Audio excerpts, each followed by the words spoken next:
Hari ini saudaraku kita melihat saudaraku keberhasilan sidang pertama.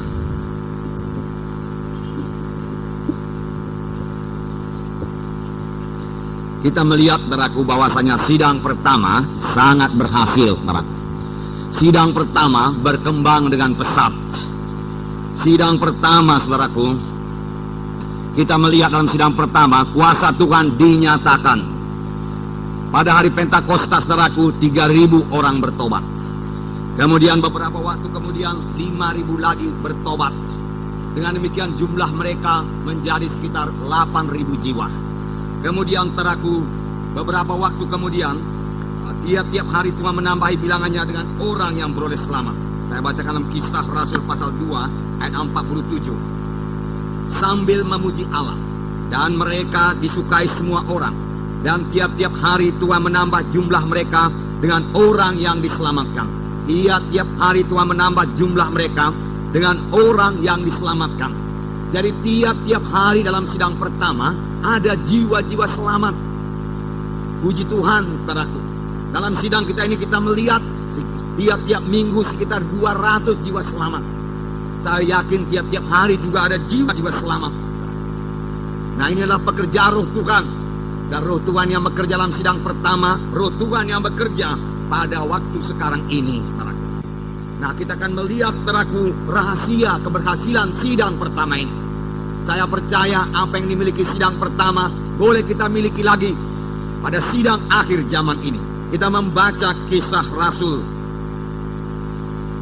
Kisah Rasul pasal 4 ayat 23.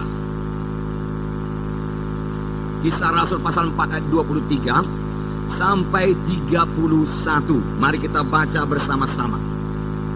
Kisah Rasul pasal 4 ayat 23 sampai 31. Mari kita baca bersama-sama. Sesudah dilepaskan, pergilah Petrus dan Yohanes kepada teman-teman mereka. Lalu mereka menceritakan segala sesuatu yang dikatakan imam-imam kepala dan tua-tua kepada mereka. Ketika teman-teman mereka mendengar hal itu, berserulah mereka bersama-sama kepada Allah, katanya, "Ya Tuhan, Engkaulah yang menjadikan langit dan bumi, laut dan segala isinya. Dan oleh Roh Kudus, dengan perantaraan hamba-Mu Daud, Bapa kami, Engkau telah berfirman, mengapa rusuh bangsa-bangsa, mengapa suku-suku bangsa mereka-reka perkara yang sia-sia. Raja-raja dunia bersiap-siap, dan para pembesar berkumpul untuk melawan Tuhan dan yang diurapinya. Sebab sesungguhnya telah berkumpul di dalam kota ini Herodes dan Pontius Pilatus, beserta bangsa-bangsa dan suku-suku bangsa Israel, melawan Yesus hamba-Mu yang kudus, yang Engkau urapi, untuk melakukan segala sesuatu yang telah Engkau tentukan dari semula oleh kuasa dan kehendak-Mu. Dan sekarang ya Tuhan, lihatlah bagaimana mereka mengancam kami, dan berikanlah kepada hamba-hamba-Mu keberanian untuk memberitakan firman-Mu. Ulurkanlah tangan-Mu untuk menyembuhkan orang, dan adakanlah tanda-tanda dan mujizat-mujizat oleh nama Yesus hamba-Mu yang kudus.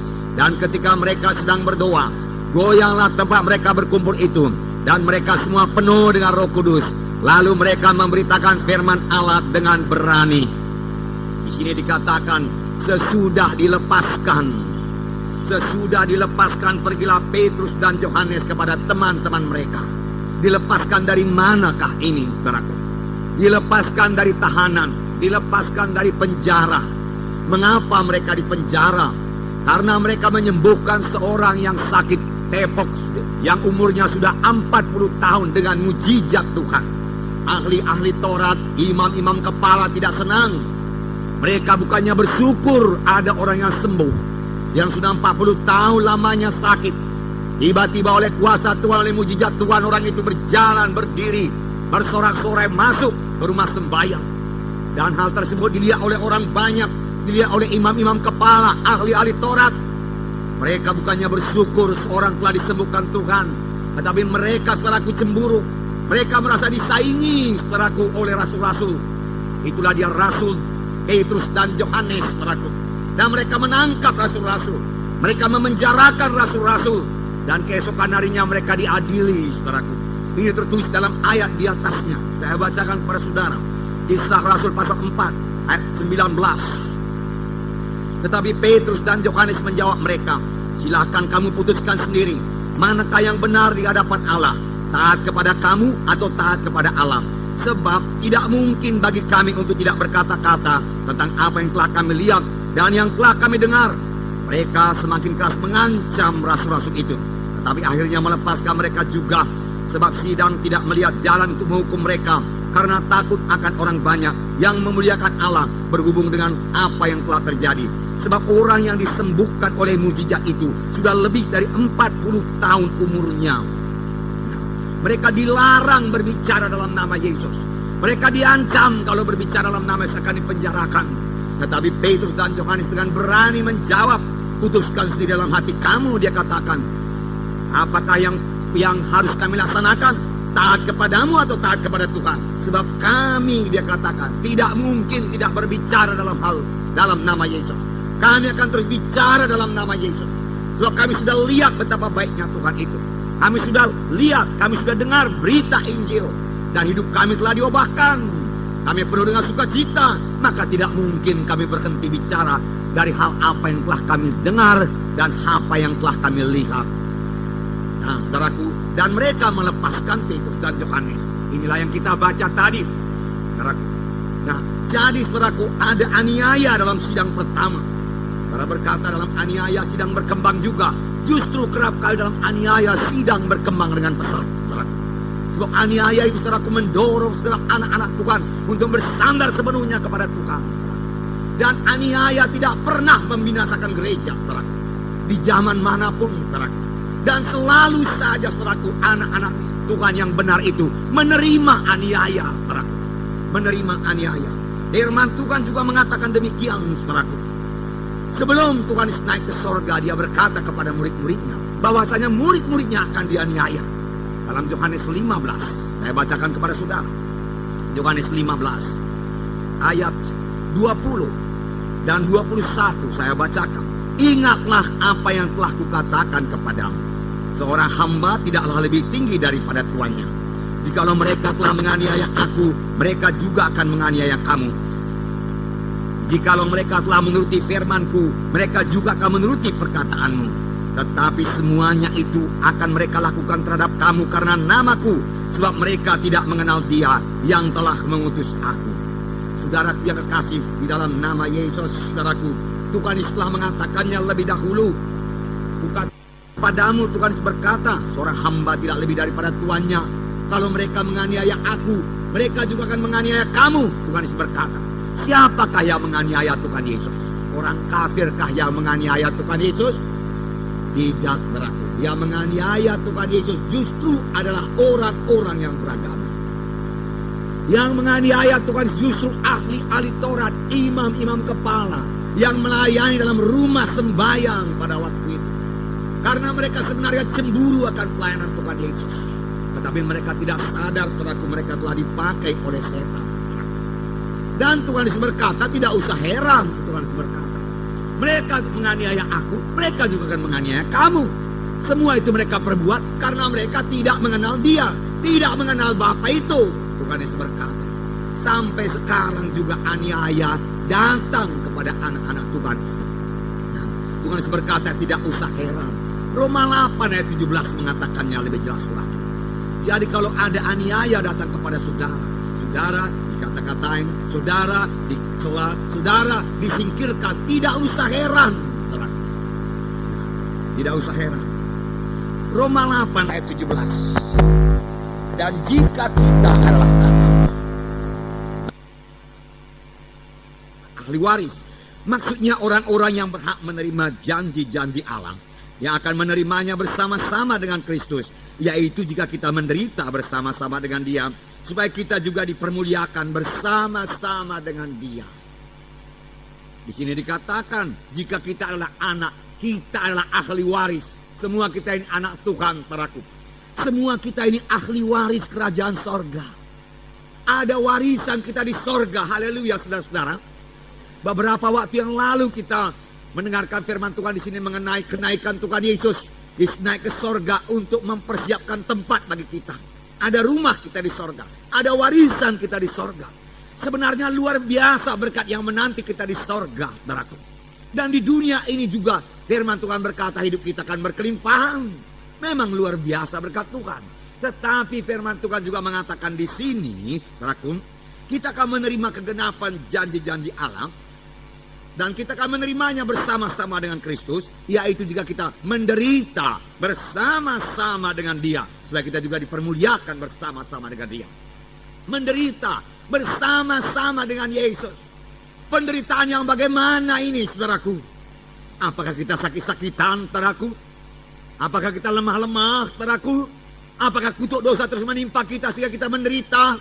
Kemiskinan menimpa kita dalam mengikut Tuhan ini? Karena ada juga pendapat kalau mau suci kita harus miskin-miskin, menderita supaya sampai ke sorga. Ada juga yang mengatakan penyakitku ini daripada Tuhan, supaya penyakit ini mempermuliakan Tuhan. Saudaraku, semua pendapat-pendapat itu tidak alkitabiah, saudaraku.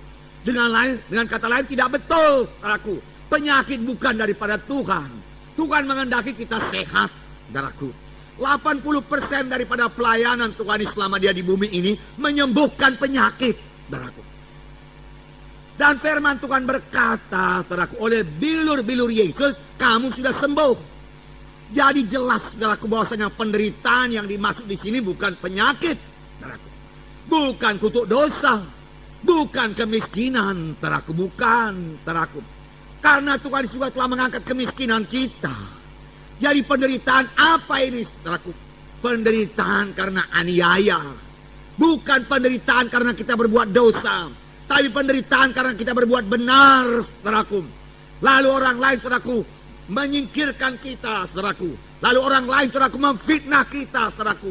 Orang lain menyisihkan kita, mengusir kita, saudaraku. Tidak menerima kita, saudaraku. Saudara, memang sekarang, saudaraku, tidak lagi aniaya masuk dalam penjara, saudaraku. Tapi sidang pertama mengalaminya.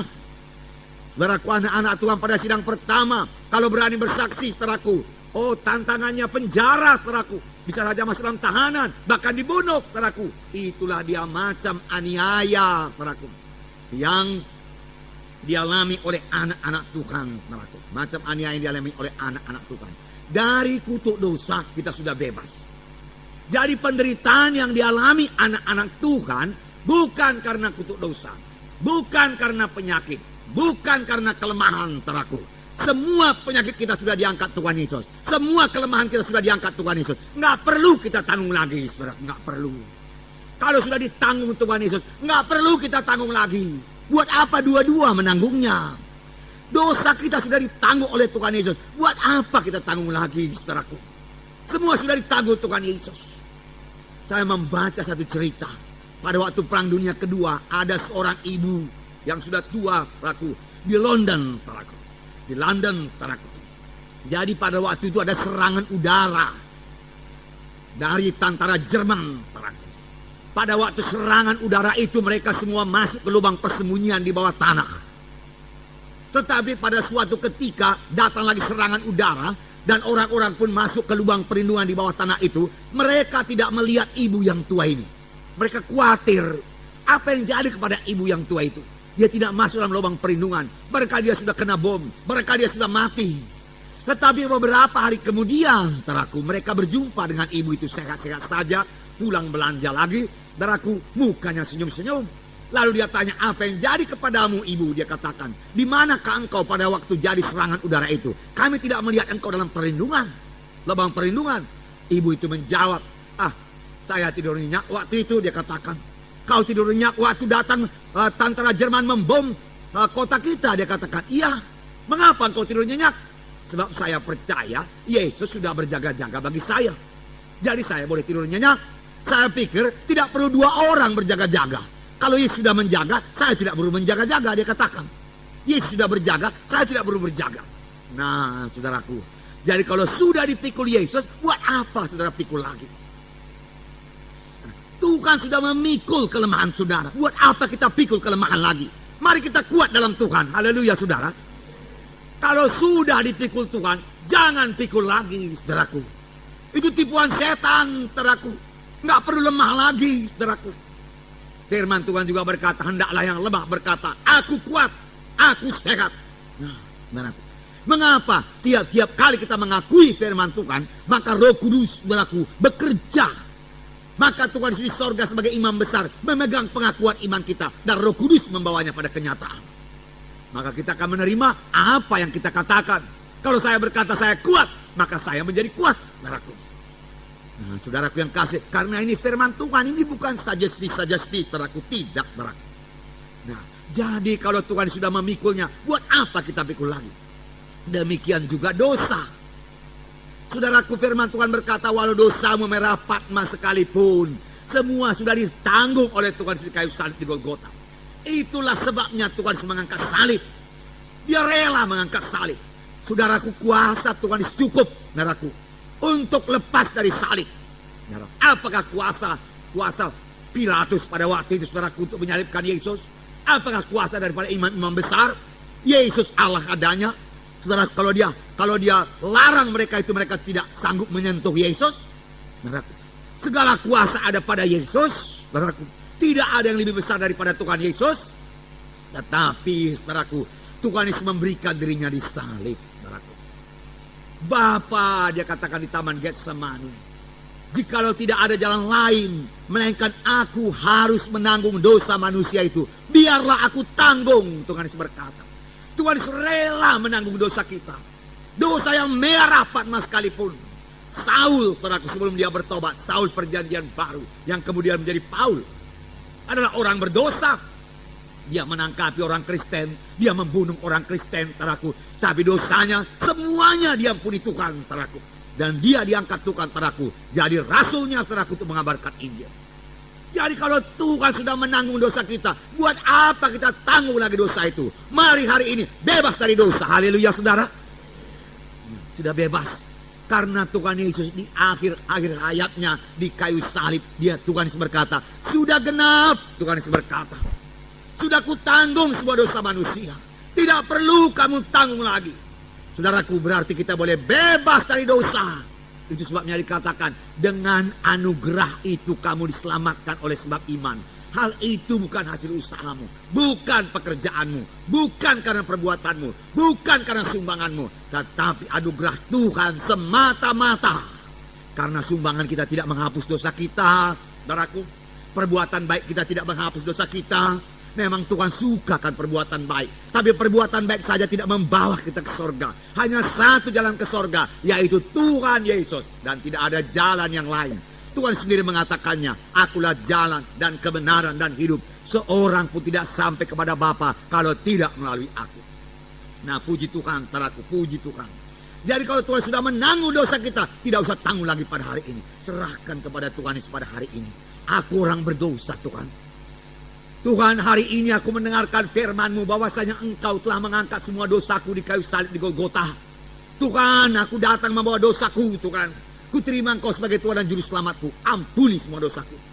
Maka, saudaraku, darah Yesus akan menyucikan semua dosa saudara. Dan satu kelegaan yang luar biasa akan memenuhkan saudara.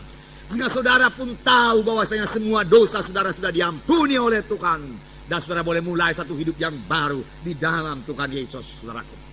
Nah, saudaraku yang kekasih dalam nama Yesus, bebas dari kutuk dosa.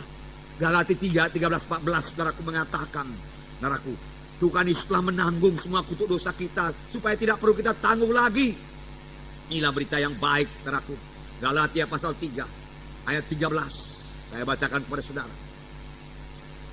Kristus telah menebus kita dari kutuk hukum Taurat, dengan jalan menjadi kutuk karena kita. Sebab ada tertulis, terkutuklah orang yang digantung pada kayu salib. Yesus Kristus telah membuat ini, supaya di dalam Dia berkat Abraham sampai kepada bangsa-bangsa lain, sehingga oleh iman kita menerima roh yang telah dijanjikan itu. Di sini dikatakan, Kristus telah menebus kita dari kutuk hukum Taurat, dengan jalan menjadi kutuk karena kita. Saudara, kalau Yesus telah menjadi kutuk, nggak usah lagi kita ditimpa kutuk. Haleluya, saudara. Cukuplah satu orang, saudaraku, ditimpa kutuk. Karena semua kutuk manusia ini sudah ditanggung oleh Tuhan Yesus. Kita bebas dari kutuk hukum Taurat, saudaraku. Apakah kutuk dosa atau kutuk hukum Taurat itu, saudaraku? Kutuk hukum Taurat, kematian kedua kali, atau hukuman yang kekal, di neraka yang kekal. Tuhan sudah menanggung hukuman itu, maka tidak usah kita masuk lagi ke sana. Kita sudah bebas dari hukuman. Haleluya, saudara. Inilah berita yang baik. Tidak perlu dihukum lagi dalam neraka. Bukan karena kebaikan kita, tetapi karena kita menerima Yesus sebagai Tuhan dan Juru Selamat kita. Sedangkan Yesus sudah menanggung semua hukuman dosa kita, maka kita tidak perlu lagi menanggungnya. Inilah keselamatan, saudara. Dia telah dijadikan kutuk. Gantinya apa? Berkat Abraham jadi kepada kita. Apalagi kutuk dosa? Kemiskinan. Saudaraku yang kekasih dalam nama Yesus, saudaraku, kemiskinan, saudaraku. Tuhan tidak senang dengan kemiskinan umatnya. Karena kita ini anak-anak Tuhan. Saya Bapak dunia ini pun gak senang dengan kemiskinan anak saya. Kalau memang ada kemiskinan anak saya, saya akan berusaha supaya anak saya itu jangan miskin. Karena kita masih hidup di dunia ini, saudaraku. Kita masih membutuhkan, saudaraku, perkara kebutuhan-kebutuhan dunia ini. Kita masih membutuhkan materi dunia ini, uang dunia ini. Saudara mau masuk perguruan tinggi, saudaraku, saudaraku memberi formulir saja, saya lihat sampai 30.000 lebih, saudaraku. Semua perlu uang, saudaraku. Saudaraku, untuk belanja tiap-tiap hari sudah jadi mahasiswa juga perlu uang, saudaraku. Saudaraku dan Tuhan, saudaraku. Alkitab, saudaraku, bicara banyak tentang uang ini, saudaraku. Banyak hamba-hamba Tuhan tidak berani bicara mengenai uang ini, padahal Alkitab mengatakannya, baik perjanjian lama, saudaraku, maupun perjanjian baru. Sesudah manusia, saudaraku, bertambah-tambah di bumi ini dan setelah zaman Nuh, saudaraku, Tuhan kemudian memilih Abraham.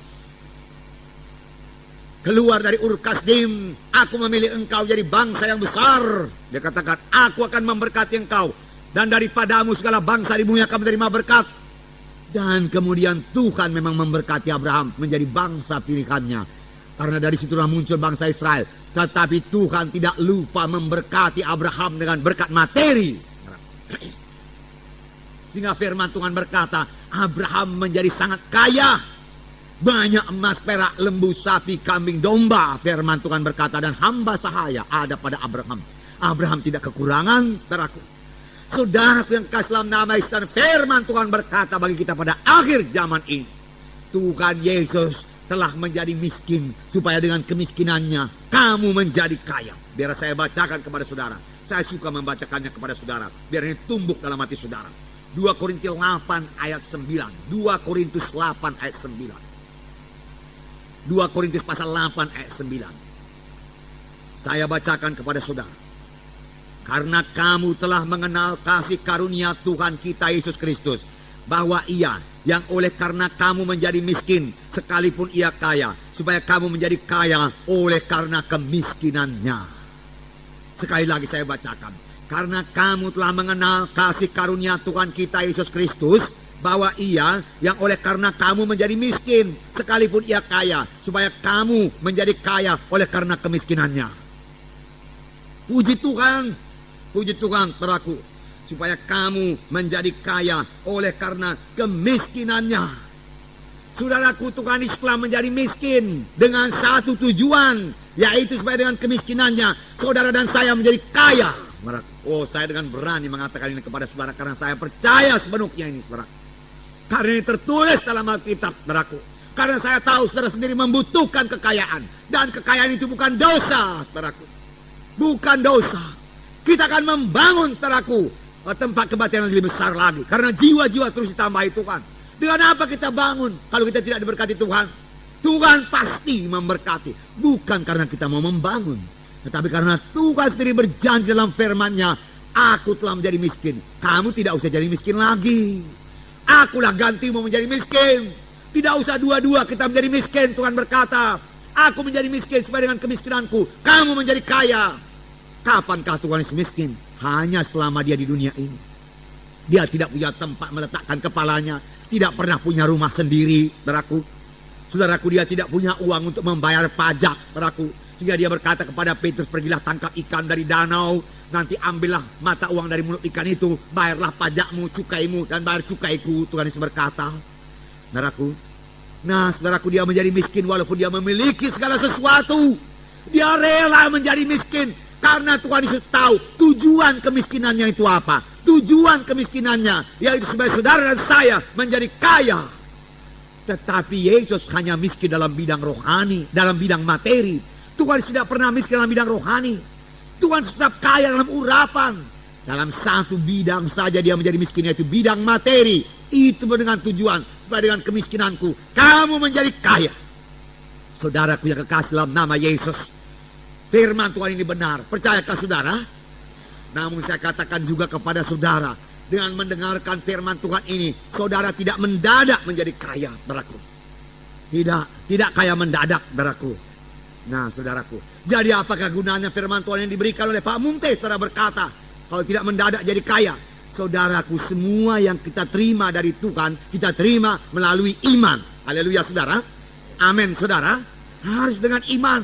Oleh sebab itu saya berikan firman Tuhan ini kepada saudara, supaya iman saudara tumbuh.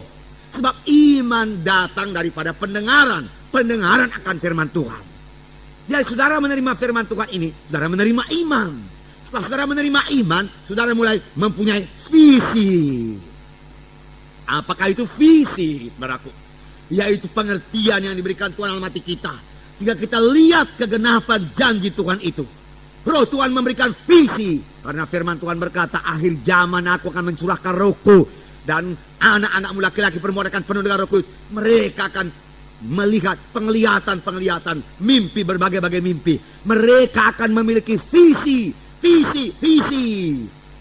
Nah, saudaraku, misalnya visi sidang ini untuk akhir tahun ini 4.000 jiwa.